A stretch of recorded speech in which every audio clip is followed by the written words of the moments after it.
Hello friends, welcome to my channel Tulip ব্লগসে তোমাদের অনেক স্বাগত। আমি একটা জিনিস বানিয়েছি, সেটা তোমাদের বলি। মানে অনেক দিন আগেই বানিয়েছি, তো সেটা তোমাকে বলি। এগুলো কি বুঝতে পারছো?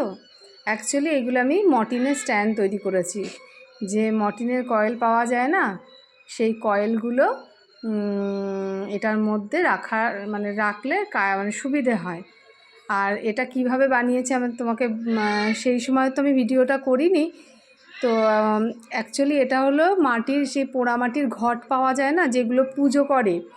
তো সেই ঘট নিয়ে এসে এর মধ্যে সিমেন্ট বালি মেখে ভর্তি করে তার মধ্যে দুটো পেরেক পুঁতে দিয়েছি। এই দেখো, দুটো পেরেক পুঁতে দিয়েছি। এটা ভালো করে দেখাই, এটা বোঝা যাবে। পেরেক পুঁতে দিয়েছি তো করে এবার আমি কালার করে দিয়েছি। তো এর মধ্যে এই চাকা মর্টিনগুলো নিচের ঘরে যেন কোনো এমার্জেন্সি কোনো দরকারে মর্টিন লাগলো, তো এইগুলোর উপরে দিলে, আর নিচে একটা মাটির থালাও আছে, সেই থালার উপরে রেখে যাতে ছাইগুলো ওই মাটির থালার উপরে পড়ে, আর এইটার উপরে রেখে দিলে আর নড়াচড়া করে না, মানে মর্টিনটা ভালো থাকে।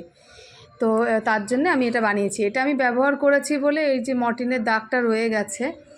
আর এই দুটো নতুন আছে, আরও দুটো বানিয়েছি, কিন্তু কাকে দিয়েছি আমার ঠিক খেয়াল পড়ছে না। মনে হয় আমার দিদিকে একটা দিয়েছি, একটা হলুদ বানিয়েছিলাম, আর একটা কী কালার যেন অরেঞ্জ বানিয়েছিলাম মনে হয়।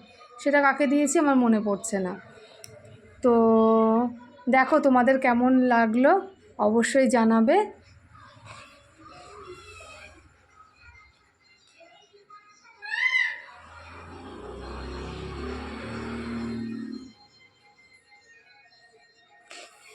তো এখানেই শেষ করছি, আবার নতুন কোনো ব্লগে দেখা হবে।